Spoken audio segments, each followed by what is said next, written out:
Hey, I just got back from lunch. Did you finish that report yet? Well, not exactly. Still working on it. I'm not finished just yet. I got a little sidetracked, but I will get them to you first thing this afternoon. It is first thing this afternoon. Well, yeah, I understand that, but I mean, I am working on But it. I'll have, what do you mean that the report isn't finished yet? I'm still in the process of working on it. I've just been a little distracted. Distracted. Our meeting starts in an hour. I can have it. No. What were you doing? Were you listening to another hunting podcast again? I swear, I give the staff in this office the freedom to do whatever they want to do as long as they meet a deadline. That is the first bullet underneath your job description. Pays attention to detail and deadlines. And deadlines. That's the emphasis.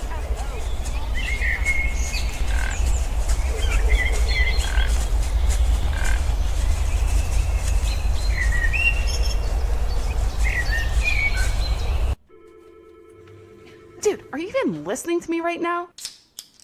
The rut is finally upon us, and if your bow isn't in shape to put down the buck of your lifetime, or you drop your bow out of your tree stand and you need a quick fix, you need to head down to Williams Archery Pro Shop and Indoor Range. Go see Ron and Linda Williams. They're a family-owned bow dealership who specialize in bow tuning and hands-on shooting lessons. With the new bows hitting the shelves, you need to go check out what they have to offer for Hoyt, PSE, Bear, Parker, and the new Elite bows. They also offer all of your hunting accessory needs. Please mention you heard about Williams on the Whitetail Distraction podcast when you give them a call at 724-667-9660. And happy hunting. Go get the buck of your lifetime. It's the rut, people. Welcome to episode 16 of the Whitetail Distraction podcast. My name's Austin, and joining me today in the Rack Shack and always, Charles Headland. How you doing, buddy? I'm doing great, man. How are you doing? Oh, man. I'm doing okay. Just okay. We had one hell of a week. I'm doing Two of phenomenal. us. Yeah. We got some pretty cool stories to tell today. We do. Double trouble. A double trouble episode. We're going to go ahead and discuss how you and I got it done on two pretty good PA bucks, if I must say so myself. Two spikes. Two spikes. Barely legal. Barely legal. I like it. No, we did good, man. It's been oh my gosh, it's been probably everything you've ever wanted it to be for end of October, early November so far. I've been seeing a lot of deer hit the ground, and we've been having a lot of success ourselves as well. Yep. As people around us, and I think that's pretty cool when you start to see your own group and the two of us start putting deer down, especially when we're hunting together and stuff. That's cool. So much fun, man. Plus, you got a hell of a story to tell. I do. On your buck, and you got a good one, too. I got a pretty good story myself, but not as interesting. Definitely not as eventful, we'll call it. Eventful. It was cool, though. It was. I've been looking forward to this episode. I have, too, man. Yeah. I've been wanting to get it recorded. I don't want to lose that vibe, but it ain't happening. I'm Gotta still keep it when it's cheesing ear fresh. to ear, man. Yeah, we'll be able to remember these details 10 years from now. Absolutely. I mean, every buck or any deer that you kill, I can remember where I'm at, what the wind was, all that stuff. Yeah. Oh, yeah. So nothing changes here. It's been, since the 30th I killed mine, and you killed yours on the 27th. The 27th, yeah. 3 days apart. On my mom's birthday. On your mom's birthday. I was 1 day away from Halloween buck. Yep. Oh, man. I wanted that Halloween buck so bad, but I'm not going to complain. I know, man. I feel you. I was pumped to put that deer down. And, absolutely. We'll get into that. But it actually, if you want to jump right into it, it all starts with the morning of the 27th. Yeah. So the night before, we were talking. We were like, oh, man, we could hit this spot. We could hit this spot. And then we were like, all right, so let's hit that spot, and then we'll hit this spot in the evening. Yeah. And we were kind of thinking about switching it vice versa. And then we were like, I don't think we can get clean in that spot in the morning. Let's just hit that in the evening. And then we ended up going out to the old farm property. The old farm property. You were talking about even possibly getting on some public way back in. That and 2 I was mile like, march. Hey, man, that's what Turkey was in. Right? Yeah, yeah, that was the weekend Turkey came in. It was weekend. It was a Saturday. Yep. 27th was Saturday. Yep. And I was like, hey, we might not want to go on public land. People might be hitting in there. Yeah. So I was like, let's go to the farm property, and then if we don't do good there, we have another property where we're pretty confident that we could get on some bucks there. Yep. And we'll do that in the afternoon. So Morning comes of the 27th, and we get out to the farm property rather early. We did good on time. And we were walking in together, and we're walking down along the cattle fence. And out of nowhere, I look over to my right, and while we're walking, and there's just a giant bodied deer, like 10 feet away from us. Literally. Watching us walk by him. Her, whatever it was, I'm guessing it was a buck. I think it was. It was massive. Yep. And I don't know if it's because we were walking kind of in unison together right along the cow pasture fence that he thought we were a cow, if he got confused, because it was dark. I mean, it was dark. Yep. Oh, yeah. We were not in there at gray light. We were in early. Yep. And we literally, he would not have, I don't think he would have busted out until I saw him, realized what I was seeing, stopped, and looked right at him. And yeah, I think you hit me, and you're like, dude, there's a deer. Yeah, I'm like, there's a deer 10 feet away from us. Yeah. And it took off. I'm like, dang it. And then I think you saw another Didn't blow deer. or anything, just Nope. literally took off. And it didn't even sprint off. It No. kind of just bounded up into the field, basically in the direction we came walking in. We Right. kind of walked down the field, and then we took the bend, and it just bounded back up the hill out of sight because it was so dark. I don't even think we were using our headlights at that No, point. we weren't. So I just saw a silhouette. And then I think you saw another deer after that, like right after that, kind I of think take that was off. a doe. Probably a doe. Yeah. And so we get in there, and I set you up in the tree that you need to be in a good spot, in a little creek bottom where it's a nice little pinch point that I've seen, deer travel late mornings very often. That's what's nice about this farm property. I have a lot of years experience hunting on it. Yep. A lot of times sitting on the edge of this big field where I can observe a lot and get a lot of intel over the years. And that's one of the things I've always seen. Yep. That's why I've moved my stands down into that bottom, to try to catch that pattern.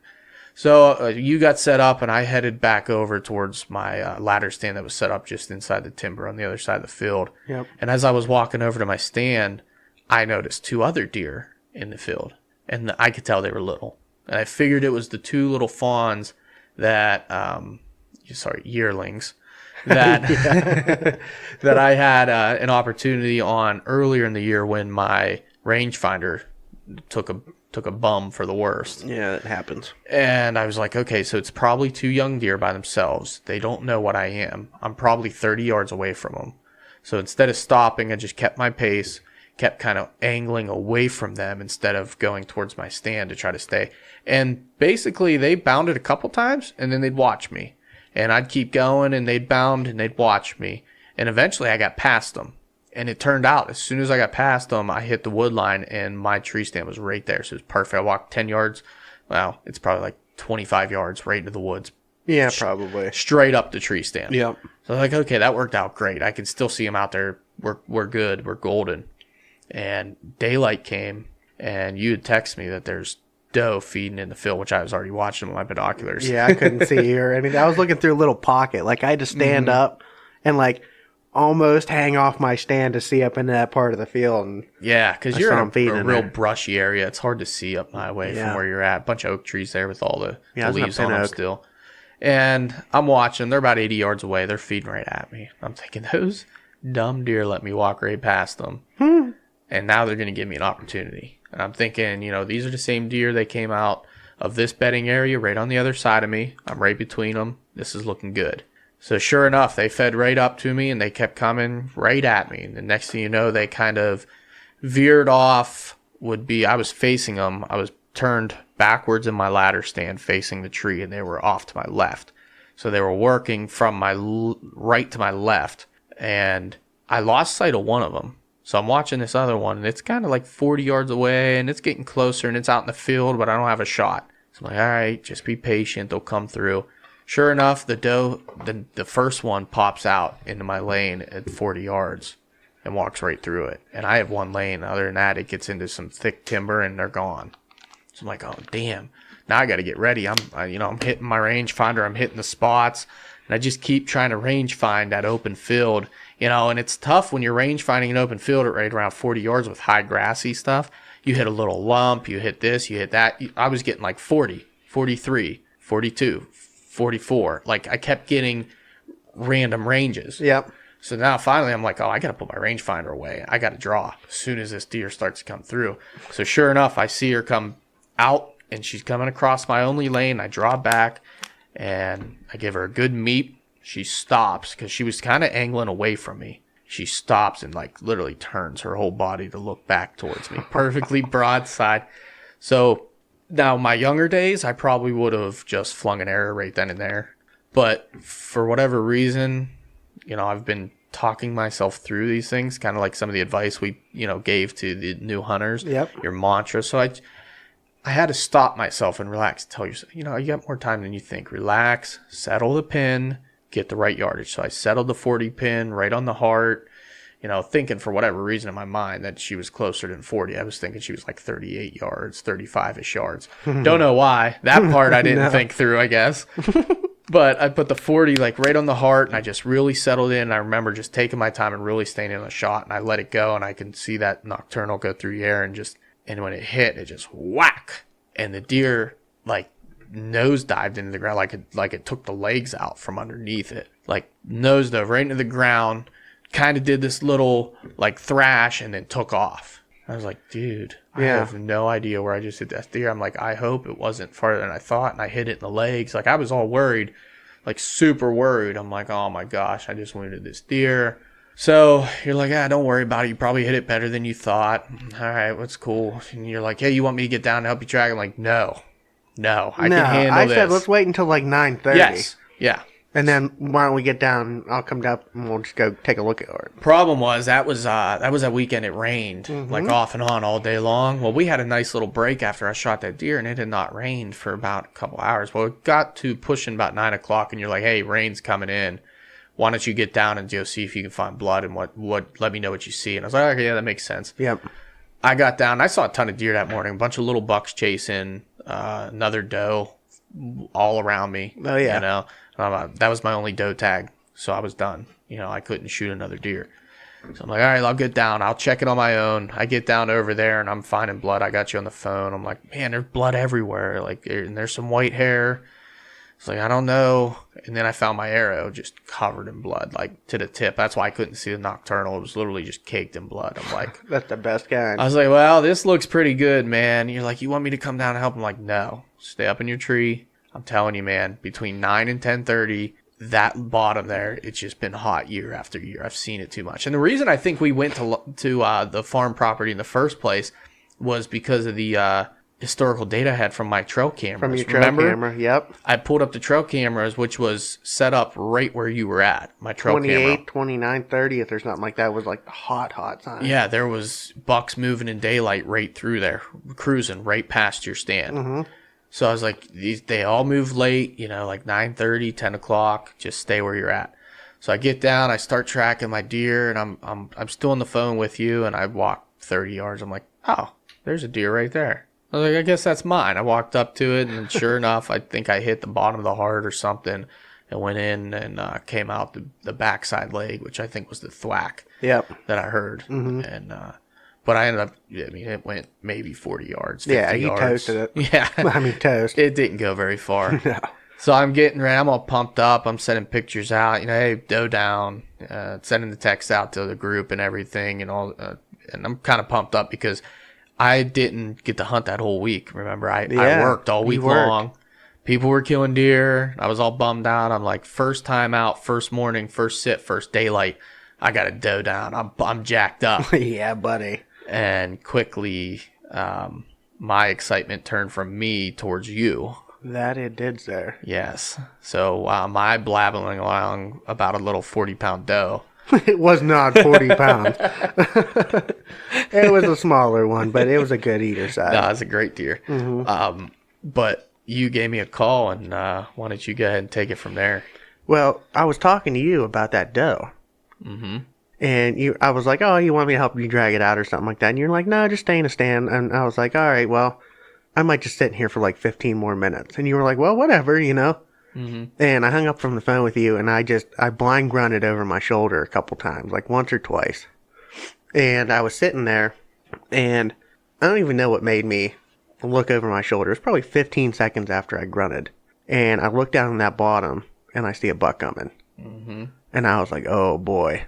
And I put my binos up on him, and I was like, oh, boy. And all I could really tell was he was wide. And he was coming. When I first saw him, he was probably only about 40 yards.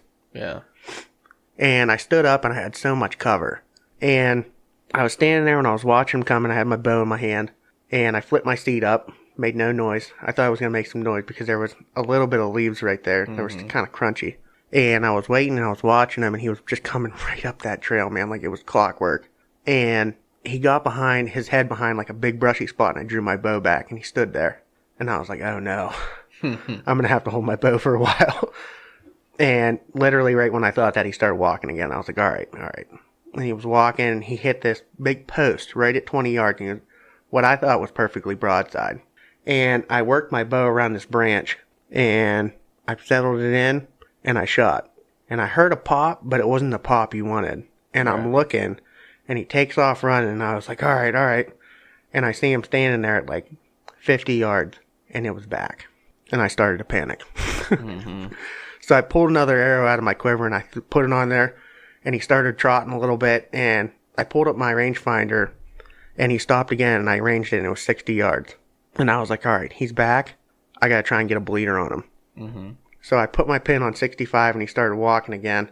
And I'm assuming, because I don't think I hit him, I just sailed one right over top of him. And he didn't start running. He started he picked up the pace a little bit, and he moved into this brushy stuff. And I was like, oh my gosh.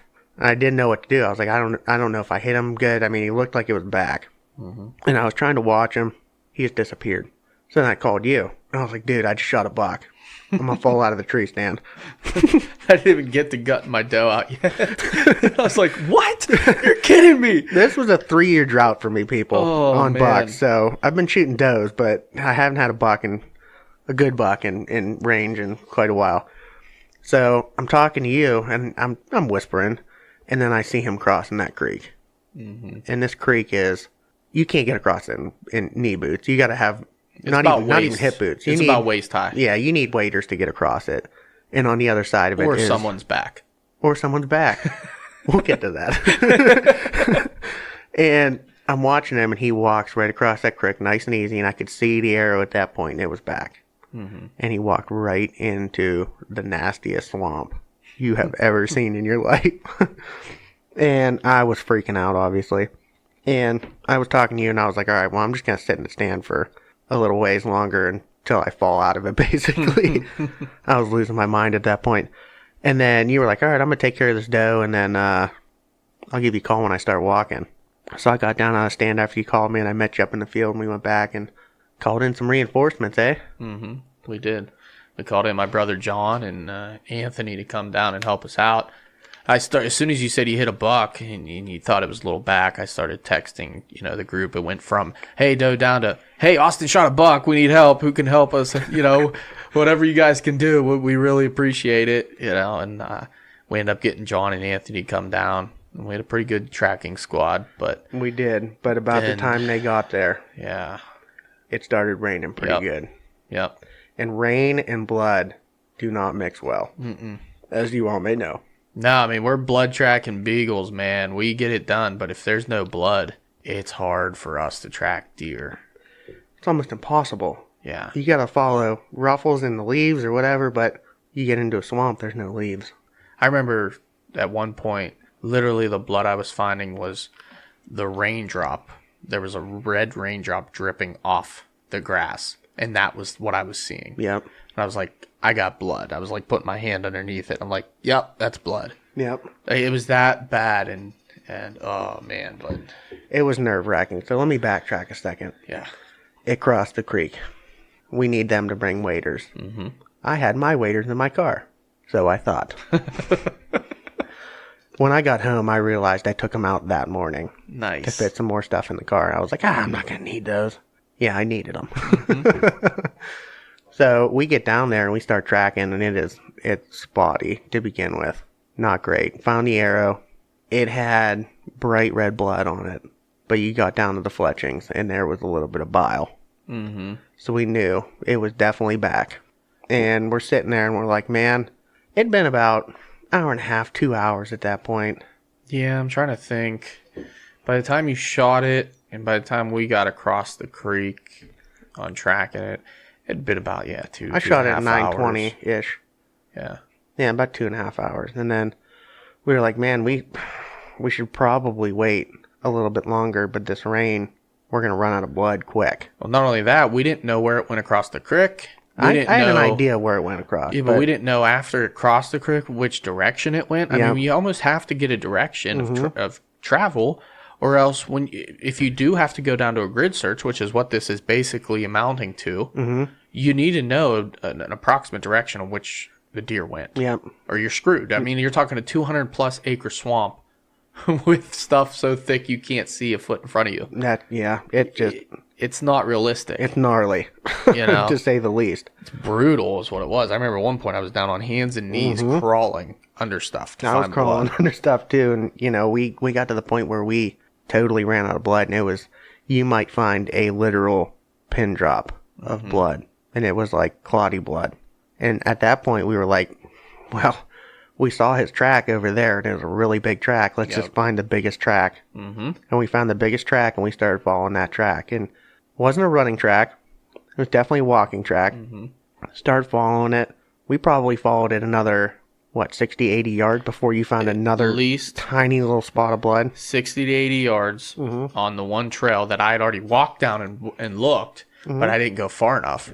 And same reason I went down that trail is because I saw a big track that was bigger than all the other ones. It stood out. It was fresh. I mean, with all the rain we got, and you knew it was fresh. Yep, super fresh. And I found this little tiniest thing. And when I found that blood, man, I jumped inside in excitement. Like, you have no idea how excited I was, because I love being that guy that finds that spot. Because I know when I'm on blood trails looking for my deer, when someone on a different direction, after you've been looking for a little while for blood, goes, hey, I got blood over here. Well, we were fanning out at that point. We were like, dude, there was only 4 of us, and it's a huge area, but we were just fanning out. Trails everywhere, beds everywhere, but no blood anywhere. Nope. So we found that spot.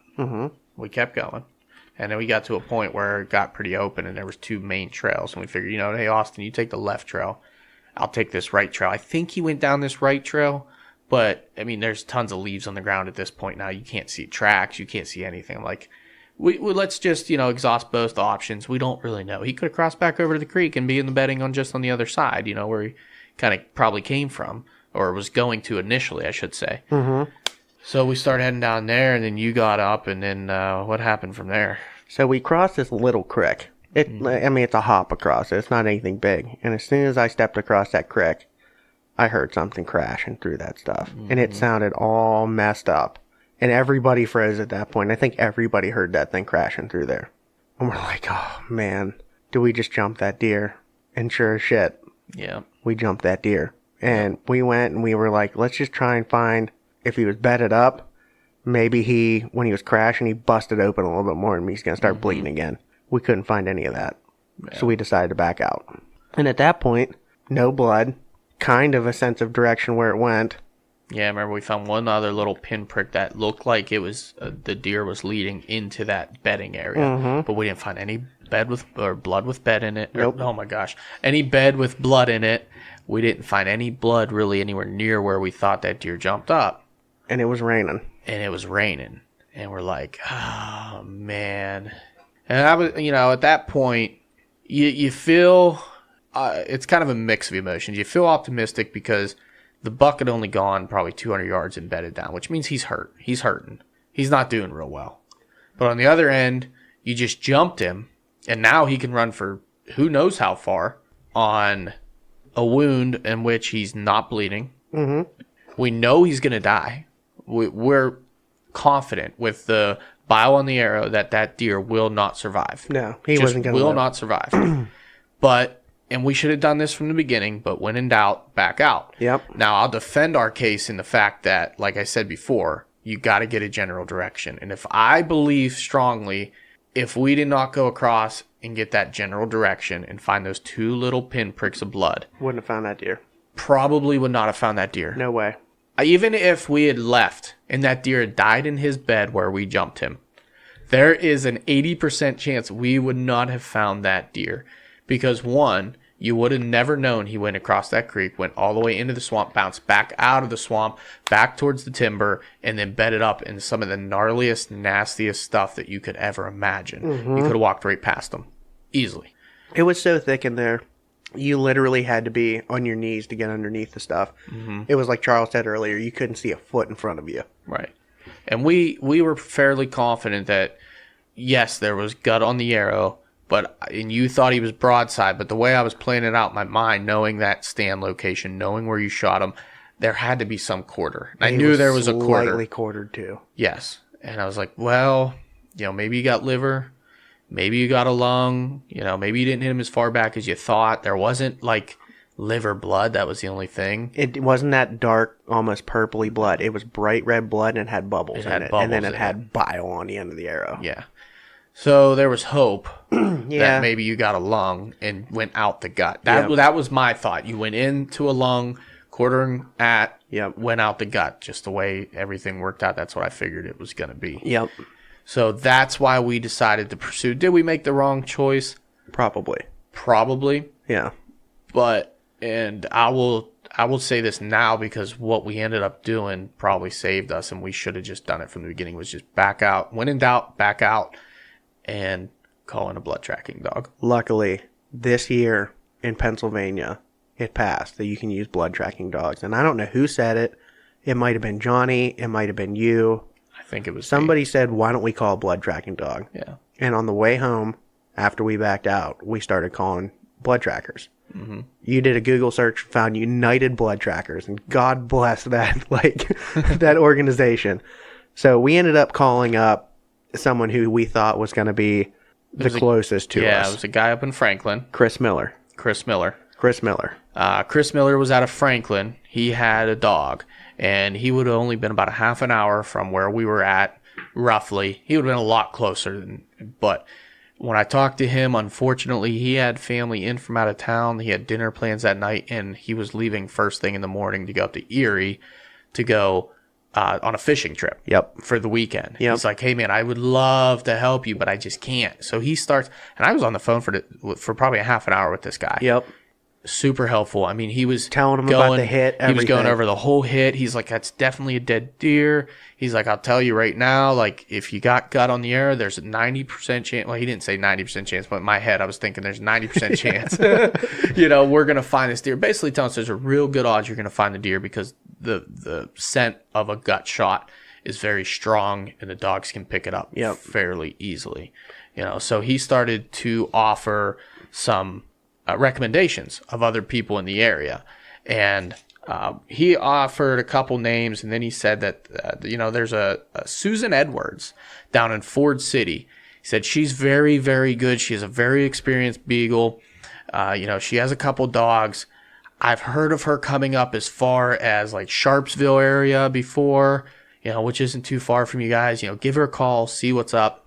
So Austin, you ended up calling her. Mm-hmm. Yeah, and you talked to her, and you want to talk about a little bit how that went. Yeah, so I called her up, and same thing. Kind of went through the shot placement. Did we continue to push the deer? Everything like that. She was like, are you sure there was bile on the arrow? All that stuff. I was like, I'm positive. And we backed out, and she said, I'm feeling really under the weather, and it's rainy, and it's cold. I don't want to get pneumonia. And I was like, listen, I totally understand it. And she's like, I can't make it out until Monday.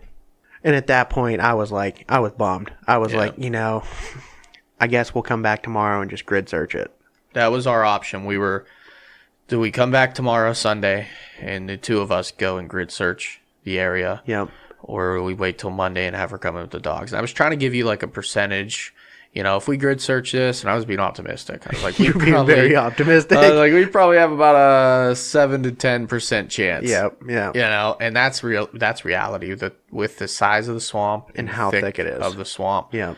Those deer can just die in the craziest, gnarliest places. Yeah. I said, now with the blood tracking dogs on a gut shot wound that's been dead for X amount of hours, it's gonna have a pretty foul scent. Yep. I'll be honest with you, I'm putting it between an 80 to 90% chance that we find this deer. Yep. And I was like, that's a pretty strong chance. That I'll take those odds any day. You know, so we went to my brother's Halloween party and we talked about it, and you know, you kind of weren't feeling it. Dude, I was so bummed at that point. Like everybody, I don't know if I had like just like piss off written all over my face or what, but everybody came up to me and they're like, dude, like, you're gonna find him. It's gonna be all right. And I was like, listen, I don't think so. Did you say it was like the first thing my mom said to you? Your when mom she saw came up you? to me and gave me a hug, and she's like, you'll find the deer tomorrow. She's like, don't be all bummed out. Have fun. And I was like, you know what, Brenda, you're right. Mm-hmm. And I had fun that night. It was good. We did. We were up way too late. We were. And I got a call early in the morning from Sue. And she said she was feeling better. And there was a big gap in rain that day. She was like, I couldn't get a hold of you as fast as I could. I got to go track for another guy. But I'm going to be very close to where you are tomorrow if you want to come out. And I was like, listen, I'm calling Charles right now. I'll get right back to you. And she was like, all right, just make sure that you go and you get landowner permission for the surrounding properties. And I was like, I can absolutely do that. So we got up and we went out there and we went and knocked on some doors, and all of the landowners were incredibly nice. And they were all like, yeah, absolutely, go find the deer. Yep. So we got the landowner permission and she showed up, and she had her one dog ran, I think, 1.5 miles that morning. She was like, I'm not going to take this dog out. My other dog's more experienced anyway. We're going to get on this deer. Let's go. Yeah, she was confident in our tracking compared to the person prior to us because they had jumped the deer all night long, kept jumping it, kept, you know, chasing it. She didn't think that deer was dead. Right. So she used Ruby, her younger beagle, less experienced, on that track and saved Roxy for ours. She saved Roxy for ours. Roxy is the shit. That is an awesome blood tracking dog, man. So we get into the timber, and we didn't go from the shot site because, like I said, that crick, you got to have chest waders with the dog and everything. It's just not really possible. So we took them back to Last Blood, and she was like, this is really out of the ordinary. Like, we don't typically do this. And she's like, I'm just going to start running the dog. We'll see if she can pick up the scent and get going from there. Maybe we'll backtrack a ways and get more scent and then start boogieing. Well, that's exactly what happened. We started going back, and the dog was going back and forth, picking up scent, and took us on a couple of different trails. And we were like, oh man, I don't think it went this way. And she was like, I don't think it went this way either from what you told me. And we took it back a little bit farther, and don't you know, the dog picked up on scent. And then the dog just started going crazy. Yeah. And that dog... Determined. Very determined. That dog, man, beagles are very short. People are very tall. That dog was running under that stuff and pulling and everything else. And we're trying to fight underneath all of this nasty swamp brush and everything. Man.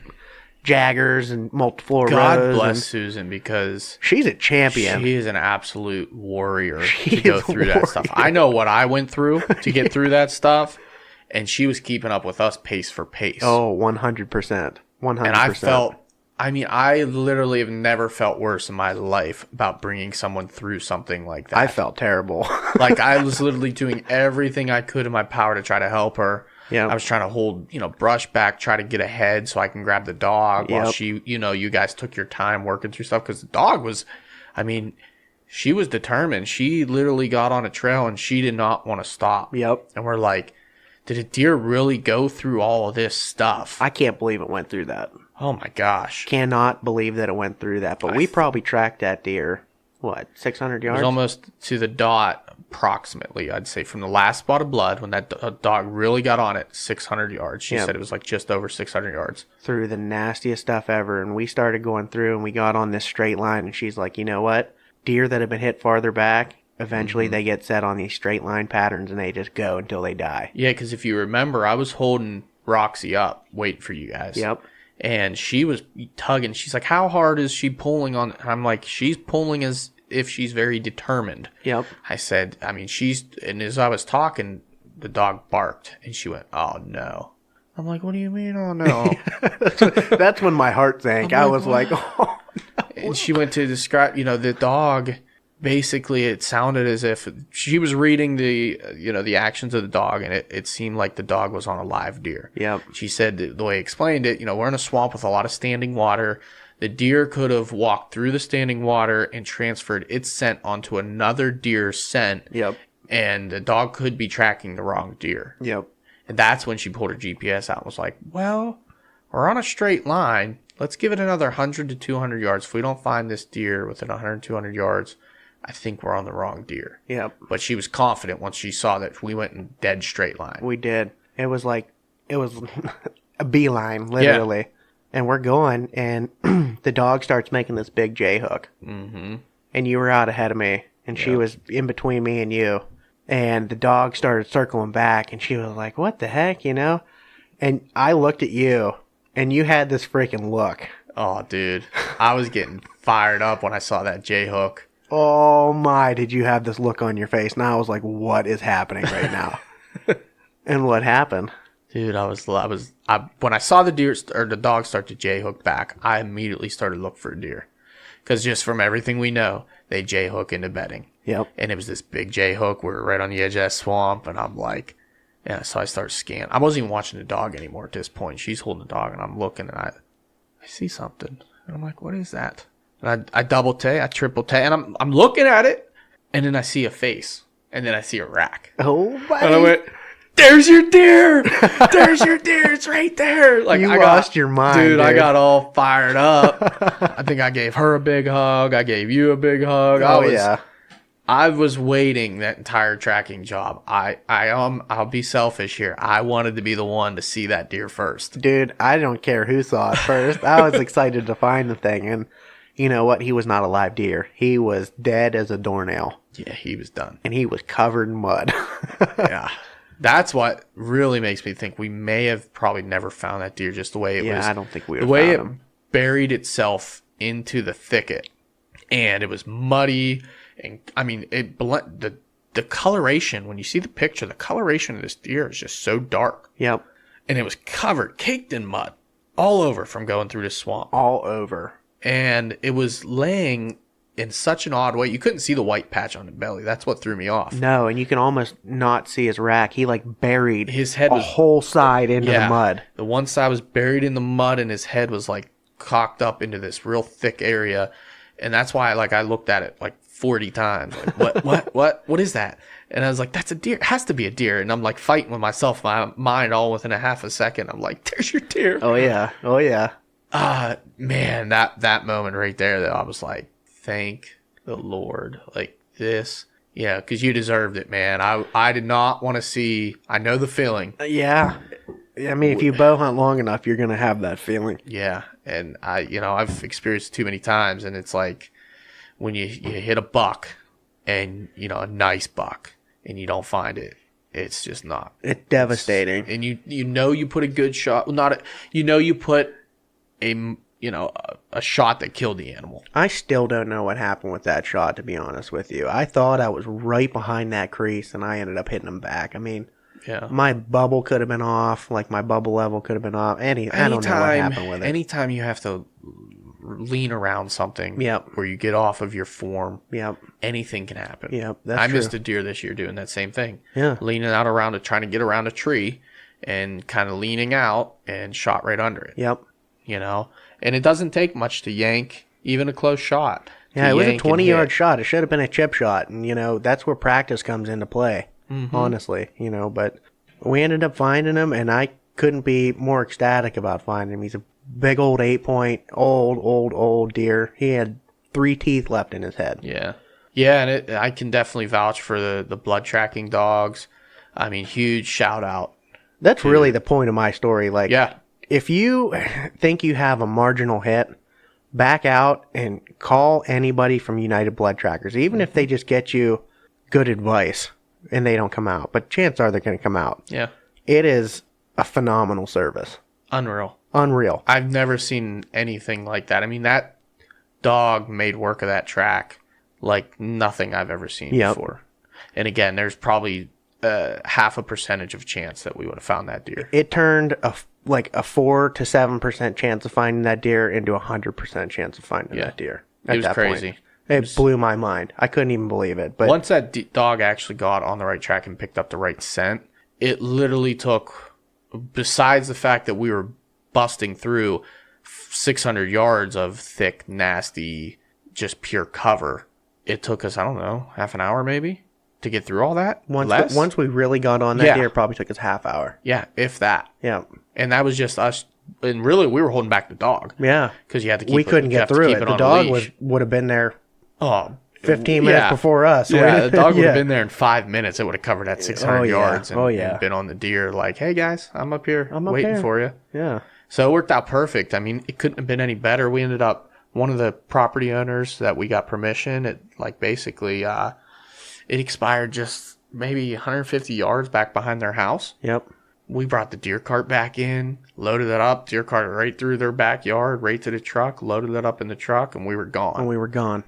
It couldn't have got any better than that. That No. deer could have died in the middle of that swamp and just ruined our entire day. It could have, man. That would have been a serious pack out because that was a really, really big deer. It was a big old swamp donkey brute. That he was. But a huge shout out to Susan Edwards. And, you know, if you live anywhere around us, Mercer, Lawrence County, Mercer County, anywhere around that area, give any of those guys a call, but specifically Susan Edwards because she's my homie right now. And you can probably give her a call. She gave us her card and said, feel free to let anybody know about me. But give her a call at 412-549-1480. There you go. You know, she'll assess your hit and everything, and she'll come out and at least give you a lot better odds of recovering your deer. I mean, it blew my mind how well it worked. She might not give you what you want to hear, but she's going to give you, you know, the best advice possible. And you're not only that, you're going to learn, you know, some stuff too. And I learned a ton from that experience. She was talking about maybe helping put our beagle through some training on blood tracking and stuff like that, and giving us all kind of tips and different things, which was really cool. Super cool. You know, they're always looking for other people out there, and she said it's very easy to, you know, get them trained up and get them in the program. But even if you just use them for yourself, now that Pennsylvania passed, it's the best thing they've ever done. It is. It that really law is. should not have taken this long. No, I agree. There'd be But so many other deer found. there would be. And that's a big part of it. That's why we hunt. You got to find those deer, man. That's all. I mean, that's why we do it. That is why we do it. So, But enough of my story. that's a great story. I like it because I found the deer. Well, you found a deer and Sue found a deer. I was kind of tagging along. Roxy found the deer. Yeah. I just saw it first. You just saw it first, but we found the deer, and I'm very excited about it. Yeah. But what happened with you, man? 3 Couple days later. 3 days later. Yeah, I went right back out to that same property, but different side. That know? you did. A was spot like, that well, we scouted. Said, you know what? I got to hunt this spot one time all year long, earlier in the year. I tried hunting it early season, trying to get on a buck out of buck bedding, close to bedding, going into food. And I stayed out of there. I did not go into that spot again all year long until October 30th. Now, we had spent a lot of time on the other side of the farm, you know, looking for your deer through that entire swamp. You know, I shot my deer. I had a gut power over there. So I was like, I'm going to go to the complete other side. Let's see what happens. So I get in there. Now, we've had all this rain. That creek is to the brim. Yeah, it's ready to overflow. It's unreal. And it did overflow all through the bottom where I'm set up at. So I'm walking in and I'm second guessing myself. I get about halfway to my stand. Now I have two options. I can hang up top where it's dry, where there's, you know, some doe bedding, and I've hunted it before. I've seen little deer go through there and stuff, but kind of thick in there. It opens up on top, but that bottom where it's just up above that low water point, it's thick. so I was thinking, you know, well, it shouldn't be a big deal. It should be higher ground along the creek, because that's just how it works out, you know, in these bottom spots. So I'm walking through like almost knee-high water to get back in there. I got my lacrosse on, I got my pants hiked up, and I'm just sneaking through water, which is cool because it hides your scent. Yeah, oh yeah. And that's like a free sit. It's actually really quiet. Like if you step on a twig or something underwater, I don't know if you ever noticed before, but it barely makes any noise. It's muffled. It muffles everything. Yeah. So I'm sneaking in real quiet. It's an afternoon hunt. I know I got the perfect wind for it. So I get all the way up there and I'm telling myself, okay, I'm going to go in. I'm going to walk over to where the creek is. And I'm going to check and see if there's any signs, see if it's dry there. Because if it's dry by the creek, those buck beds that we scouted, They're solid. they're going to be good to go. Yep. So it was dry. You know, there was a little bit of fresh sign, some tracks and stuff headed through there. So okay, perfect. I'm hunting it. At this point, I'm committed. Got into my tree, got up in there, and I'm literally on my third stick up. on my third lone wolf, and I hear splash, splash, splash. Here comes a doe right at me. I'm doe tagged out. I don't have a doe tag. I'm on my third stick hugging the tree, and this deer literally walked within a foot of my bag and my bow sitting on the ground. And I'm just watching it go right underneath me. I'm like, oh, that was cool. Now I need a hustle. So I hustle up, get up in my stand, and I probably wasn't up there very long, maybe a half an hour, and a little buck come out, and he fed the whole way down that creek bottom, literally right along the creek, just eating leaves and stuff. And it was really cool. I was watching him getting entertained. And it's getting to be about dark 30, probably 45 minutes of light left. And I just hear what sounds like 2 bucks going at it back in the swamp. I can hear splashing like crazy. I'm thinking, oh my gosh, these deer are fighting. I'm getting all riled up. Well, I'm kind of kneeling down because I can't see under the leaves, the foliage. I can't see way back in the swamp. So I'm leaning down, trying to find out what is going on. I'm trying to see something before I make a grunt just to confirm what it is. Well, I end up finding out what the noise was. It was 3 doe running towards me through all this water, down this, across this little, one of those little outlets of creeks. It's kind of like a little jump over creek, but they run down through it, and they're coming right at me. They're busting through, and there's 2 little bucks chasing them. I'm like, oh, this is sweet, you know. Here come these doe, and then they stop, and, you know, they're milling around, and next thing you know, the bucks chase them. There's like a big open area in that swamp that's just like high grassy. It's all water, and they're basically working around the edge of it. So they're coming around the right edge of it, which is right towards me. They stop. The little buck chases them. They run all the way back towards the creek. They're splashing all the way through. Now they're working around this big opening to the left.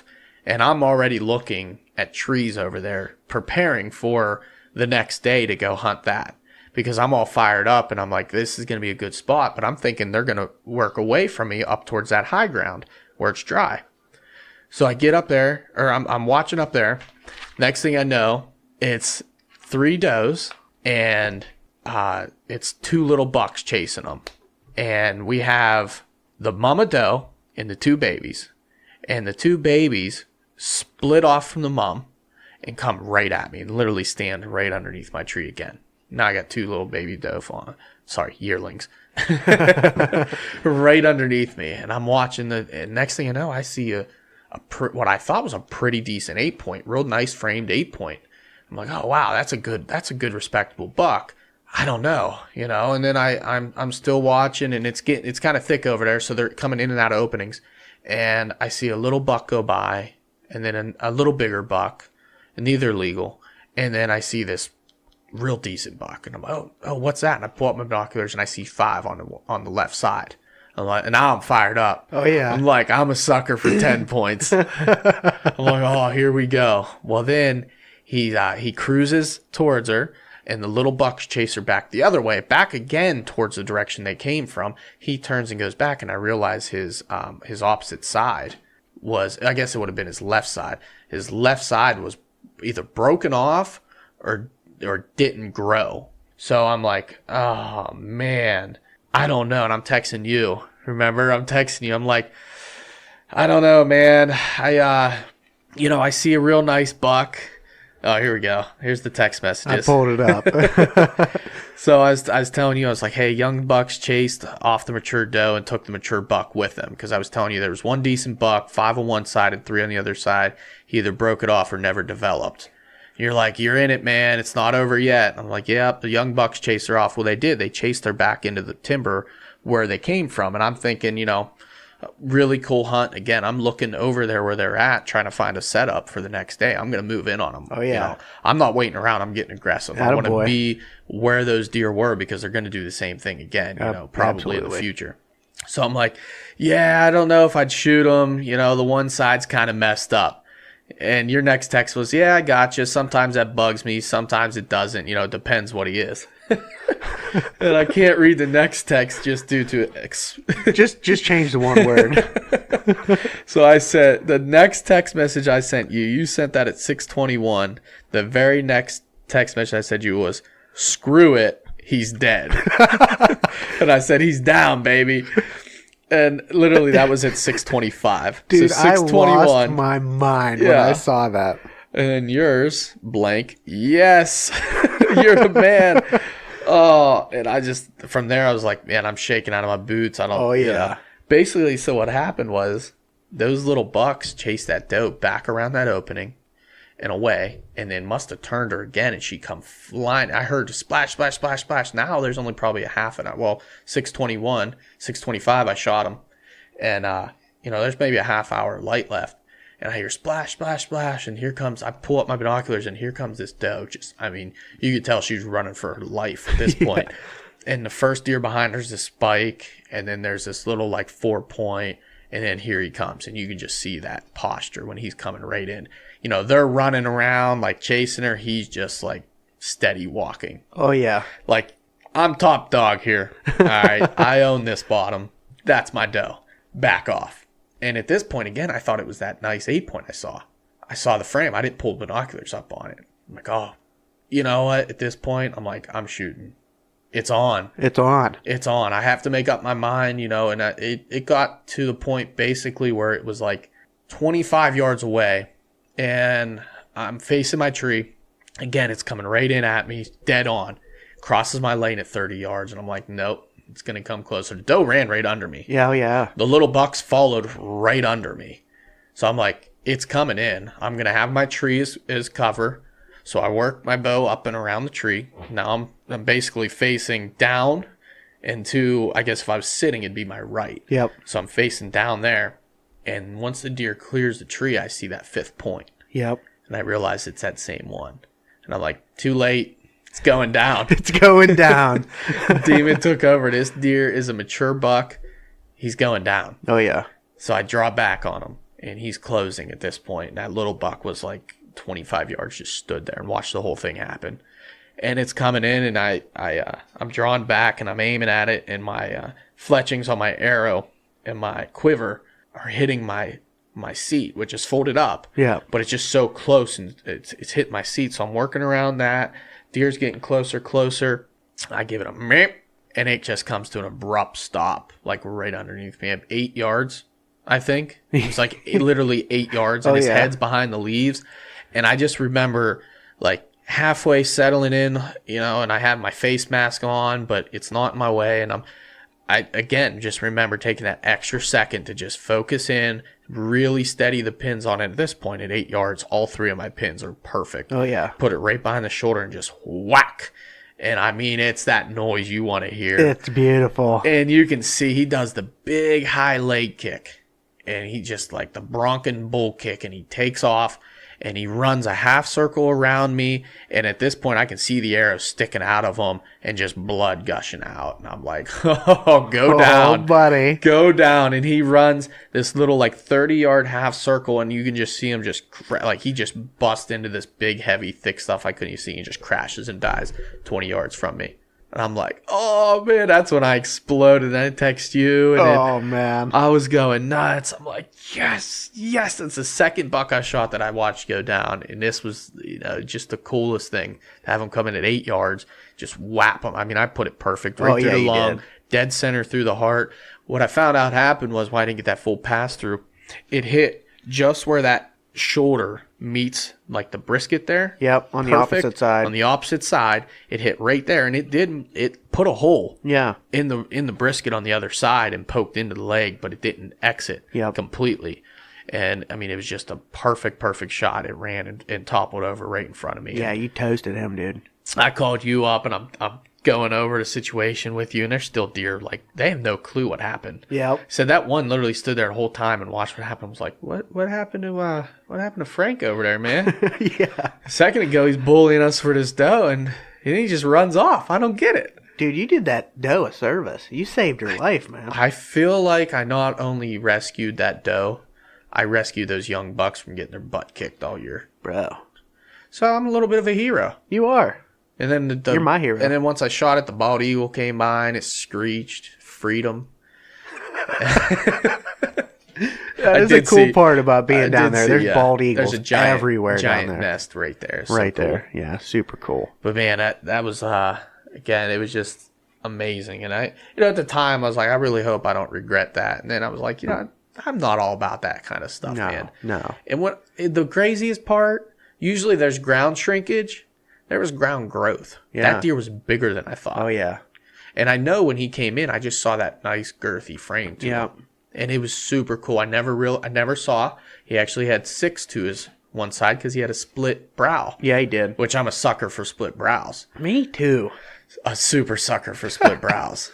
And that deer, I was a little bummed because his left side was snapped off the main beam just after the G2, but he had a nice thick bladed brow on the other side. Yep. And, you know, Pictures again, don't do that deer justice. They really don't. They don't. He was a lot of mass to him, carried the whole way through. You know, the one side was really nice. I really wish he would have matched up. And to be honest, in a year, he would have been an absolute giant. Yeah. He would have been a giant. Yeah. But I don't know. I mean, that deer I felt was mature. Dude, great buck to kill, man. Yep. Great buck. I was pumped. Absolutely. I would As you never, should be. Never make an excuse for a deer I put an Absolutely arrow not. in. No. I'm not that person. Nope. I'm not going to sit there and say, you know, if a 180 comes walking in behind him, that, you know, I'm going to regret it. I wouldn't. I'm not going to regret it. And I don't care. You shot that deer, man. I shot that deer. That's the deer that I chose, that I was going to take its life. I'm going to honor and respect that deer as I should, because Absolutely. that's the one that I chose to take its life. You got the heart pumping, dude. Oh, my goodness. Oh, my goodness. When you called me, you sounded like you were literally going to fall out of the tree. Like, I was in shock. Yeah, oh yeah. When I watched him go down, That's what it's about, man. it was the joy and excitement, and just to know he didn't cross the creek and we don't have to get the waders and try to drag him and go through all man. that stuff. I'm like, hey, man, not as eventful as yours, but he's down. Let's go. I was pumped. Oh, man, that's a great, great, great story. I love it. Man, it was just like in 3 days, the both of us had a buck on the ground, and that realization, like, I don't think has even hit us yet. No. Same property. Same exact property within 400 yards. I was going to say 400 yards. 400 yards, probably. 400 yards between trees. You know, it kind of plays as 2 different properties just based on the terrain and everything. Terrain from my stand where I was to the terrain where your stand was, There's 100% different. Yeah. Deer do travel that whole bottom. Yeah, it's like a big corridor. So you can see the same deer from my stand to your stand, you know, when they're really cruising. Yep. But they weren't bed. That obviously different bedding areas, everything else. Those deer were. But, and we were actually back out there this morning, which I'm tagged out, but I'm a champion. I'm a team player. You are a team So player. I brought my youngest brother, Joe, and I brought Mike McCoy out. You know, both have been on the podcast previously. And I said, you know what, guys, it's my permission out there, but I'll take you. Joe, I'm going to set you up my stand in the dark, same exact tree where I killed my buck out of. You know, I saw a ton of deer. He just wanted to kill a deer, doe, buck. He didn't care. You know, and I was like, well, I saw a ton of deer down there. You know, we did very little damage going in and out, you know, killing that deer. We were in and out clean. We had the property owner come down with his 4-wheeler and load up my buck and take it up. So Not to mention, it was like a free sweet. set. You were surrounded by water. Right. All of your ground scent, non-existent. Gone. You know what's weird is, too? The full gut pile was still there. Had not been touched. The Yo's probably don't want to get through that water. That's what I'm thinking, because That's I probably kid why you those not, deer feel safe down there, too. what's weird is, and it might not be Yotes, but there's that giant tree down right there by the swamp where that fence is that he cut yeah. to make room for his fence. And it looked like it was burrowed in a bunch of coyote droppings all over that tree. Interesting. Yes, very interesting. Because it's all surrounded in water. Yep. And you can see where there's a hole going down into, but maybe it's not coyote. I don't know. Yeah, I'm it not could a be droppings expert by Yeah. any means. It could be anything that drops, fairly large droppings that look like coyote. But Poo turds. I don't know what it was. I Yeah. really don't. But it was just weird that it would be that close. And I've never seen coyotes on that. You've heard them before. I've heard them before in distance. They were eating that cow earlier this spring. They were eating a cow earlier in the spring, and one that died. Yep. So they're in that area, which they're everywhere. They're everywhere But around they did here, not yeah. touch that gut pile because it's surrounded by water, which Yeah. is weird. But anyways, we were there this morning, and I set Joe up, and it took a long time to get up in the dark because I had set up the stand and like an idiot. I didn't realize I didn't set up high enough, because when I hang my stand with those lone wolves, I get very aggressive on my sticks because I got my linesman's belt. Yeah. I can take a huge step up without any feeling, falling or anything. Right. You're I'm connected safe. to the tree. Right. But with him going to be climbing up without one, I didn't want to make an aggressive jump, between each one. And it's a screwy tree to begin with. I mean, you go from like one side to the other side, back to another side, and then up. And it's like they're all crooked. And I put the stand up. I didn't get up high enough. The worst trees are the best stands, dude. That's what's nice about having that option. You can never get up in there with anything else. Nope. Besides harness. Yep. A saddle. So I got him up in there, and I got the stand in place, and I get up into the stand, and I go to put in his bow holder, and I realize I'm way low. Like 8 inches to a foot low than I should be. And I'm thinking, man, he's not going to have any lanes. That doesn't seem like a lot. It doesn't. But in this specific spot, I already have my lanes clipped out precisely so you don't lose cover and you can shoot. And the lanes are already fairly limited. Yep. You have to be in the exact same perfect spot. And then I found my little marking on the tree where my stand was locked in before, and I went, I can't do this to him. It's going to take me extra time, but I don't want him sitting up in this tree. It's crooked. I'm like, it's not safe. I'm going to get down. I'm going to fix it. Yep. So I hung up his bow. I got down back on my stick, put back on my little linesman's belt, and I fixed the stand. And he's like, man, what took so long? I was like, I'll explain later. Yep. So I got him up in. He didn't see a deer all morning. I walked from that stand through the property back towards where you were at, and I have a ladder stand there. So I was like, I'll just sit in the ladder stand. I can see everything. Yep. I sat there, and I just observed, and don't you know it, 2 yearling doe went 15 yards past me. I'm sitting there with a water in my hand. And they went, we figured that they had bedded up back behind me, or they had went past me up towards the high ground, and that's why he didn't see them. Yep. So all morning long, and then I saw another deer come out of that bedding behind me and feed for a minute and then go right back into it. Yep. So I said, Joe, why don't you stay put? I got to take down the stand anyways. Mike's going to meet me from my ladder stand on the other side, and we'll just kind of slowly push towards you. Yep. We'll walk towards you, not making a ton of noise, but I've done pushes here in the past in rifle this exact same way, and the deer filtered right down to that corner where you're at. This could work. So I wait for Mike, and he finally gets there, and we're just kind of talking, and I'm like, okay, text him, hey, we're at the fence, we're going to start going. He's like, all right. And me and Mike break off, and I'm waiting for him to get around. I was sending him down the creek bottom to just kind of creep up to get about halfway, just in case one tried to double back and he could take it out. And he doesn't even get to the edge near the creek. The next text from Joe is stop. We're like, what? What's that mean? Stop. Yep. We're like, so Mike didn't see it. So I'm like whistling him down, trying to get him to stop. And I'm waving my phone. Look at your phone. And so I put deer ? And we get nothing back. We're like, what is going on? So Mike calls me. I'm like, Mike, come back over here. We'll meet up. I'm like, I'm pretty sure stop means there's a deer coming. Yep. Then we're standing there, and next text is, go get the deer cart. That's the best tag to get, man. We're like, are you shitting me? It worked? Are you shitting me? So we're like, wait, buck or doe? And his autocorrect kept going, 4. And we're like, what? FOR? It must mean doe. And then finally, doe. But he was trying to get the other one. It was those same 2 yearlings. He was trying to see if the other yearling would come in because he has 2 tags. See if the other one would come in to try to get that one too. But they literally, as soon as we started walking, they pounced out of that little bedding area, bounded down, and literally walked right to him. He said it was perfect. They kept looking back behind him, and they walked, 15 yards from him. And he smacked it, and it ran 20 yards and died right there. That's beautiful. That's beautiful. Yeah. So that was my morning. It was pretty cool. It was eventful. It's the 4th deer we've taken off that property this year. And listen, people, that might sound like a lot of deer to come off one piece of property. It's littered. Yeah. We are not hindering that property whatsoever by doing that. No way. Not even close. You could take way more does off that property. Well, the property owner even said, this year they've seen more deer this year than they've seen in a long, probably ever. Yep. We could take a ton more doe off that property and be fine. It'd probably benefit from it. Yeah. Yeah. But I mean, it's kind of an amazing area if you think about it.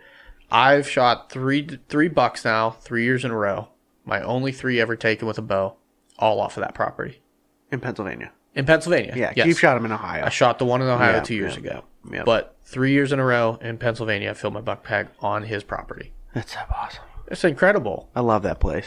Oh, I wanted to get it done from that. And I told you that. I wanted to get it done from that set so bad because all year long I've been itching to get back in there. And I kept pushing at him. Just leave it alone. I'd stay out. And I'm like, I know you're right. That's why I messaged you that instead of just going. Yep. Because I know you're right. And I just want to, I need my willpower. Sometimes just leaving your better stands, man, just until that sweet spot in the season, it pays off, obviously. I told Mike today, because he's still kind of bummed. He hasn't killed anything. He's barely been seeing deer. I'm like, listen, man, you have more permission on properties than anyone I know, and you hunt like the same 4 all year long. Here's what we're doing next year. So we're going to get on piece of paper, pencil and paper. We're listing all your properties. If you want to do off-season scouting on them, that's fine. But we're going to have select stand locations for select wind directions at select times of the year. You got to do that. And you're going to hit each spot 2 to 3 times max. Yep. Max. Because he keeps hammering on one place that's been really good for him in the past, but it's not there. Yep. And now it's time for the rut and everything, and he may have blown out his property early season hunting it. Yep. His best spot. Because he didn't have a lot of options. It's hard when you don't have a lot of options. It is. It's hard. Because we didn't get a lot of chances to get out and do that preseason scouting at all these different places. It's easy to just go get in a stand that you already have. And you've been successful. You've been successful there. That makes it easy. And I hate to keep going back to the setup that we have. But having that setup, you can't just go to the same spot every time and throw up your stand. Right. It's not easy. If you come after work and you don't have time, you might not be able to get out that night. But when you do be able to get out, you're not pounding spots every single time. Like, you're not going and hunting the same tree all the time. Like, you're limited to where you can hunt because you're using this setup, essentially. But I don't know. I think it paid off this year. I killed one with run and gun. You killed one with run and gun. 100%. And not hunting the same tree every time. It makes sense. And not just my buck kills, but my doe kills Your too. doe kills too, yeah. I think 100%. I'm not looking back at this point. And I want to get to a point. Mike made a good suggestion, and I've thought about it previously already because I've heard a lot of people do it. Go get permanent hang-on stands. I did that this year. You did it. Yeah. Exactly. You did it. You hang them up in your good spots that you prep in the off season with your sticks. You take your sticks out and you leave your stand up there. One, nobody can steal it unless they got a set of sticks that they're going to go up and try to get in. A lot of the trees that we're going to hang in, you can't get up with a traditional set of sticks. You're going to have a lone wolf or something. Yep. And that's if you even see it. Just a regular stand up in the air. Yeah. A lot of times people will overlook that. I hang the platform up, the seat up and everything. It's just hugging the tree. I mean, you got to be really looking to find those stands. So you do that, and then next thing you know, when you go hunting, all you have to do is carry in 4 sticks, maybe 5 if you get a 5th one. It's like 8 pounds. It's like 8 pounds. Yeah. You're carrying 8 pounds instead of a stand, and you can, at this point now, you can extend your ranges out. Oh, yeah. You can hunt farther, you can hunt deeper, you can hunt harder, because you're not lugging a stand back in. And I think that's one of the biggest deterrents from people is you don't want to lug a stand way back in somewhere, get all sweated up, for a chance of blowing out your property because now you're sweaty and stinky and everything else. And granted, we don't have really heavy stands to begin with. With that stand and sticks, we have the exact same sticks, exact same stand. Mm-hmm. I think it's like 17.5 pounds. So I was thinking that's lighter than most climbers. Yeah, it's right around 20 pounds probably, I would say. Just plain sticks and stand. My weight, which I have to figure out for next year, is in my backpack. Yeah. I got to figure that out. You do carry a very large backpack. I carry that really little backpack, man. It's just I put like I won't walk in. I'll layer. I'll walk in base layers and have on my coat and maybe 2 jackets and a pair of pants in that backpack, and that fills it up pretty good. Yeah. Sometimes I even put in my safety harness in there just so I'm not sweating all over my safety harness. Yeah. No, I don't blame you on that. I mean, a lot of the times I hang my clothes on my sticks. Mm-hmm. I'll just put the bungee cord over my clothes and stuff there and just walk in that way. Good idea too. I think I lost a jacket doing that one time though. Did you? Yeah, I had it tied onto my climber. Oh yeah. And I think I've never seen it again, so I'm pretty sure that's how I lost my jacket. Funny story about that. Last year when I had Anthony and we were doing run and gun sets, we were walking into a spot one time. We were in the parking lot, and a guy pulled in with 2 of his boys. They were going squirrel hunting, I think. I don't think it was rabbit hunting. I think they were going squirrel hunting. And they were like, oh, you guys going in? We were like, yeah. He's like, where are you going? I don't want to come and mess you up. We were like, oh, we're going over this way. And Anthony put his jacket in his bungee cords on his stand. And we were walking in, and we got to where we were going to set up. And Anthony was like, dude, where's my coat? And I was like, no, man. That's and I the walked worst. back out just a little bit, and I glassed. Couldn't see it. I was like, oh, man. And I was like, we'll find it on the way out. He was like, dude, it's going to get cold. I was like, you're going to have to grin and bear it, or you're going to have to go back and sit in the car for the rest of the night. So we That's hunted, brutal. and he froze his nuts off, man. It was bet. cold. And we went back, and his coat was hanging right on the mirror of the car. He never put it on? No, that guy found it Oh. and hung it on there. And if I ever see that guy's truck there again, I'm literally going to write a little note.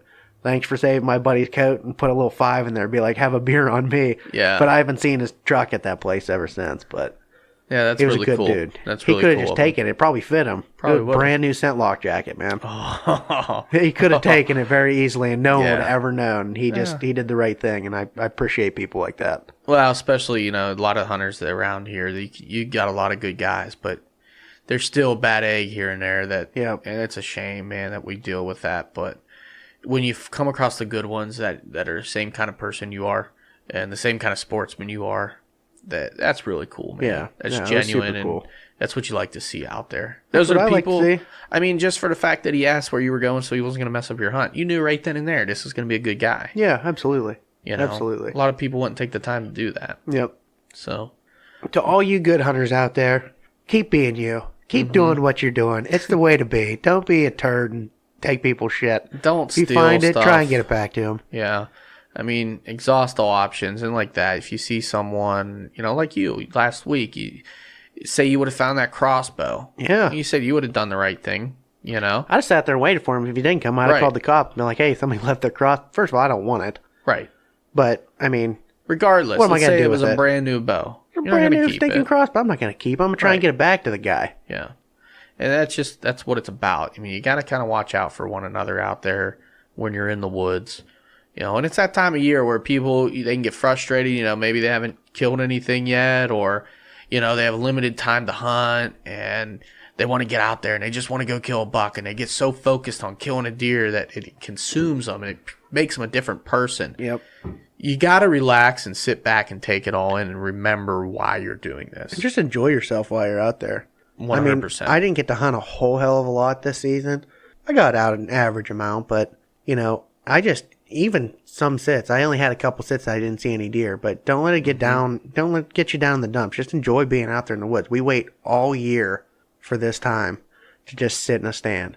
I don't care if I see something or not. I enjoy being out there, but it always does make it a better sit when you see deer. Yeah. Yeah, it is nice. And sometimes you don't even have to see a deer. Maybe it's, like I said, the bald eagles or, the sandhill cranes or, Those things drive me certain nuts. cool ducks. I wanted to eat one so bad. I do too. Ribeye in the sky, dude. Dude, speaking of which, I didn't mean to cut you off. That's all right. When I got on the phone with you, when you were going to get your doe that morning, I shot my buck. How many geese flew into that Oh, my field? goodness. 300? A ton. Like a bunch flew over my head. I was like, oh, that's cool. And then all of a sudden, I couldn't hear you on the phone. There were 'Cause so there's many geese. Like they went nuts. Yeah. I'm like, holy shit. They came out of nowhere. They come up out of that swamp right over our heads. I'm like, damn, that's a lot of geese. I was going to mention too, to change the subject, was I saw 4. I don't know if they were probably last year's jakes, but 4 of them, all with beards today, Nothing wrong with that. walking right down through the field. Joe saw some big gobblers I tonight. did. I was He looking sent me a for Snapchat, that. and I was like, dude, that one's got a rope on him, dude. I was looking for that paintbrush because that's where I saw the one with the paintbrush Is it? beard. Somewhat, I mean, very close to that area. And I was looking, I'm watching his Snapchat videos. I'm like, where is it? Where's the paintbrush? I'm like, it's got to be there. Oh, man. And it wasn't one of them, but that turkey was giant. Yeah. He saw some nice ones, though. Yeah, he did. I'd have shot any one of those. Heck yeah. Oh, yeah. I was actually bummed when I remembered. I'm like, it's not turkey season. Yep. 'Cause I almost texted him. I was like, dude, shoot one. And then I was like, oh, no. Yeah, wait, no. It was really short. The season was really short this year in the fall, but Which I don't mind. I was thinking, I didn't have to wear orange, so nothing else is in. So turkey's out. Damn it. I like hunting them better in the spring anyway. I do too, but after I saw that real massive one and then I shot my buck and I had a couple days still when the season was in, I almost took the shotgun back out after that paintbrush bearded son of a gun. He was blame huge. you, dude. I don't blame you. I would have been so cool to put down a monster Tom right after killing a big buck. Buddy. Oh, man. But it is what it is. Yeah. So, I mean, I hope you guys enjoyed that. I don't know. I had a lot of fun telling the stories and reliving those. Hopefully we painted a good picture for you and you felt like you were there with us. Absolutely. And if not, I'm sorry. Come sit in the studio with us and we'll tell it to you again, I guess. I'll tell you. You can see my antics. I'll go through, everything. I'll show you in first person what it looked like. It was beauty. We would have Austin running around like a deer here in the rack shack, and I'll show you exactly what happened. We'll recreate it. I'm game for it. But we're getting up on time, man. So what do you have to say to the listeners? The advice for these next couple weeks. I mean, season's coming to an end here pretty quick, but it's hot and heavy. It's the rut, man. I'm headed out tomorrow morning to go to Ohio. Ohio trip, out of state for 8 days. Yep. And I know I'm going to be focusing on bedding areas, downwind side of bedding areas, any kind of pinch or funnel point between bedding areas. Yep. So my whole game plan, I'm going to get in, I'm going to try to be very aggressive to getting in on some bedding, and I'm going to bring the decoy out and see if I can't set him up in some open areas. Yep. Just to kind of, maybe hunt from the ground and pound, keep the attention off me. Certainly. And see if I can get it done, because you can see for a long ways. But I like it. I would say advice for out there, you want to kind of transition off of food more or less into... No more food now. Yep. Bedding areas, downwind side of bedding areas are crucial. Those bucks will cruise those downwind and scent check those bedding areas. Yep. If you see does, pay attention where they are. Yep. Go where the doe go. Yep. Because where the doe go, the buck will go. That's solid advice. So that's basic knowledge. It's general knowledge, but it definitely, I found it has helped us out. That's true. That's true. What about you? Got any other advice? I don't really like to do it this time of year, but you know what? I'm tagged out. And I still have plenty of doe tags here in Pennsylvania, so I might try and focus on killing a couple does. Yeah. Still have a tag in Ohio. Depends what Anthony wants to do. Maybe we'll go over and hit some public over there one day or something like that. But I'm thinking I'm going to try and focus on some does and get some meat in the freezer. There you go. That's what I'm thinking. But yeah, their season goes late. We can always head over there too. Oh, dude, because in February sometime, I'm not worried about it at all. But we'll get some stuff done. But sounds good, man. Yeah. Let's wrap it up. It was a great episode. I really enjoyed it. Like I did said. too, man. So that's all that matters, right? True that. All right, everybody. Well, good luck this season and get it done. You're running out of time, but you got plenty of time left to get it there. It's the best time of the year to be in the woods. Just be in there as much as you can. Yep. If you can stand to do an all-day sit, do an all-day sit. Yep. Yeah. So I guess that'd be my one piece of advice. Yeah. And we've mentioned it before. Just be smart with it. Yep. Absolutely. Oh, I forgot to tell you. I went on our email the other day. We got an email. What? Yeah, we got an email from a listener. Nice. Guess who it was? Who? It was my mom. That counts. Shout out to my mom. Totally counts. Yeah, so that's a good segue. Was it our first positive email? It was. Oh, that's good. She likes the podcast. Excellent. Yeah, so I'm cool with that. Cool. Thanks, Mom. Yep. And we probably still have some hats out there, guys. So if you're interested in a hat, I'm going to look into some other gear. A buddy of mine was asking about some like stickers and stuff. So I'll look into that here too. We'll do it to it. So I'll get them out. If anybody's interested, hit us up on our email at the Whitetail Distraction Podcast at gmail.com. Whether you want a hat, whether you want to talk to us, whether you want to come in, whether you have questions or concerns or comments. Or a buck story, because you just laid one down. Let's go. Send us some pictures, man. We'll throw them up. Absolutely. We'll share all your stuff on Instagram and Facebook. Absolutely. You can also find us on Instagram and Facebook at the Whitetail Distraction Podcast. You can also find us on YouTube at the Whitetail Distraction Podcast. The video is terrible because there isn't one. There is no video. But it's all audio. But, I've been bringing out my camera, though. Maybe I can get some video here at some point. Honestly, I'd like to take my camera out and maybe get Anthony putting one down on camera. I think that'd be cool. Yeah, maybe we'll hang a double set and try and do that. Yep. But Yeah. All right, man. All right. Cool. See you guys. See ya. The distraction's real. Yeah, don't forget the distraction's still real. Yeah, I almost forgot. It's realer now than ever. Tis. Because it's November. Tis the season for the rut.